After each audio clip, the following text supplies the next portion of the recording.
What is up, YouTube? Oh. What's up, YouTube? Okay, so I've made a couple videos. I'm pretty new to this yet, and I'm trying to figure the whole YouTube thing out with editing and all that jazz. A friend of mine actually told me, it was, goodness, maybe a decade ago, that I should start a YouTube channel because I have a habit of injuring myself, and it's like the most unthinkable things happen to me. Like things that happen to normal people happen to them. Things that don't happen to normal people usually happen to me. So for instance, I've got this wound. That wound, the other day I was using my multi-tool and I slipped and I stuck the needle nose plier on my multi-tool straight into my hand. There's like a 1/4-inch wound channel in there. It was wild. I've injured myself a lot over the years, and that's why my buddy told me I should start a YouTube channel. So I've done that, and I don't know exactly how I'm going to utilize it yet. I've done a couple videos of like knife sharpening, some stuff from work with roofing, and I'm a contractor, so that's the DeWalt headset here. I love the DeWalt headset, but I'm not going over tools this evening. It's cold in Ohio, I'll say that. I was out, I tried to do a video. I got an inexpensive budget optic and I put it on my Koenig. Yeah, it was too cold for me to be out there. The wind chill was like 5 degrees. I got it sighted in, but the video was just trash. So I'm going to give it another go here with another video. And what I'm going to do is I'm going to do, right, two different knives. I know a lot of y'all are into knives and EDC and all that kind of stuff. I would suspect that most or almost anybody watching this channel and these few videos I've watched are into EDC type stuff. Preparation, survival type stuff maybe. I don't know for sure. But this little cozy nook right here, it's a fairly decent sized finished basement, but this is the corner, the wood stove. I'm not cold, but this is just a real ideal place. It's cozy. I don't have a table, obviously, but to set stuff on right down here. I do that up on my island. Did that last night as I was doing a short video. Actually, I think it was like 23 minutes long. With my boy, showing my boy some things with a couple different firearms, trigger reset, stuff that I was never taught that stuff. I've been shooting since I was 5. I'm 45 years old. A lot of this stuff is brand new to me, so you'll have to forgive me with firearms type stuff as I venture into that. I'm intending to do that. I don't know what I'm going to do, if I'm going to start another channel or what. Have something for work, have something for family, have something for firearms and reviews. I haven't decided yet. But this evening, what I want to do is go over 2 very budget-friendly automatic knives, and they're pretty budget-friendly. This one, first off, is my oldest boy's Bo. He's got a channel on here, Mr. Bo. He does a lot of lawnmower and sound system type stuff, automotive sound system. He's really into that. I got him into that. I'm not as passionate about it anymore. I've got my system in my work van and it rocks. Got 2 10-inch Sundown SA V2s or something like that, a 15-inch massive. Everything's in separate boxes, so a couple amps, some PRV mids, 6 PRV mids. Anyway, it rocks. I got Bo into that stuff, but the knives. First off is the Cobratech, and I forget what size they actually call this. You can see it's a fairly decent size. That's probably close to 4 inches there, I reckon, as opposed to the Boker AK74. I bought some of these back at the onset of COVID in 2020. I bought one, I forget why. I was out one night, and in my prepper state of mind, I stopped by a local hardware store. They had these. I looked at them, and I ended up buying some for a lot of my family members. Sister, father, wife, my son. paid for this one. He bought this himself. He's carried it now for about 4 years. If you look, that was black. It was black at one point. And he's still got a little black paint left on that. But I mean, that's just how much he's used it, how long he's owned it. All the black paint on any high textured point or anything that's not recessed, I reckon, the black paint's gone. It's been a very good, dependable knife for him. I bought the Boker AK74 earlier this year. I use it pretty often.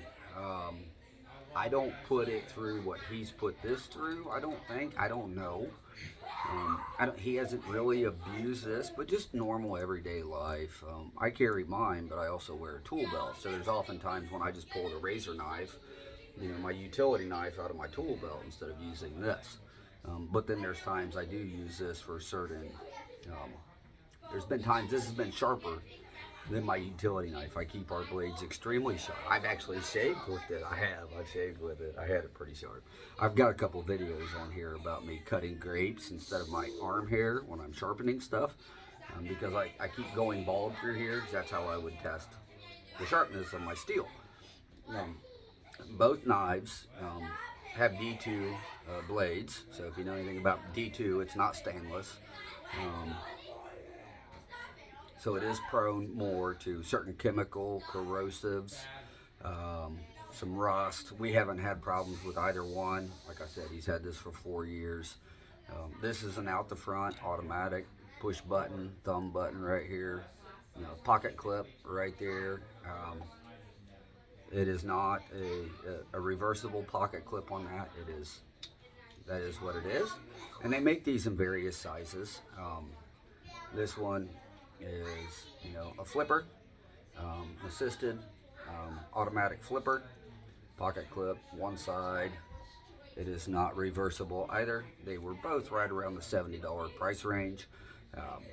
So for a budget automatic knife, this one, my son told me not to use this in a video because he hasn't cleaned it.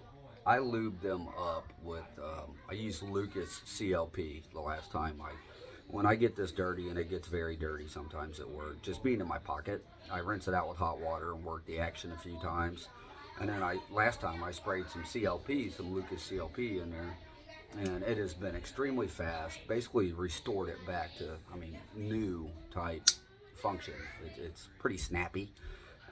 His is a little slower. It hasn't been clean for a while. He did not want me to use it. He thought I was going to compare them, which one is better. I'm not doing that. But it is automatic out the front, the button release, automatic close, as opposed to this is, automatic out.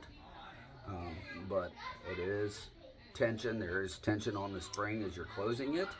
So that is something to be taken into consideration. You could slip. You don't want to slip, but you could slip. This can't be really closed one-handed unless you're pushing, on your thigh or something to that degree. A table, your tire, whatever, as opposed to this. So D2 steel on both of them. This usually functions almost twice as fast right now. His gets he cuts a lot of firewood. He builds speaker boxes, like I said. So he's cutting MDF. If you know anything about MDF, it's very dusty. It gets into all the little crevices and ports and everything else on a tool like this. I have the same thing at work on my job, cutting, ripping wood, etc. So I just tend to keep mine a little cleaner than my son keeps his. So long story short, $70, and I think they're still pretty similar to the price range. Like I said, I just bought this earlier this summer. It was like $70. I bought one of these because a friend at church recommended it to me a few years ago, almost 5 years ago. Larry, the guy from church, knew that I was looking at these, and he carried one of these. And he said, check out the Boker AK74. And I didn't until this year. I love this knife. I was a big flipper guy, and I'm a budget guy. So Kershaw, I love Kershaw blades. I just really I like Kershaw's. I grew up, my dad was a hardcore Gerber guy. I'm more of a Kershaw guy. I have a couple Gerbers. I got a really nice fixed blade Gerber that stays in my get home bag out in the van. But I bought a couple butterfly Bokers too. We've had an issue with a couple of those with the locking mechanism. One actually just went back to the store.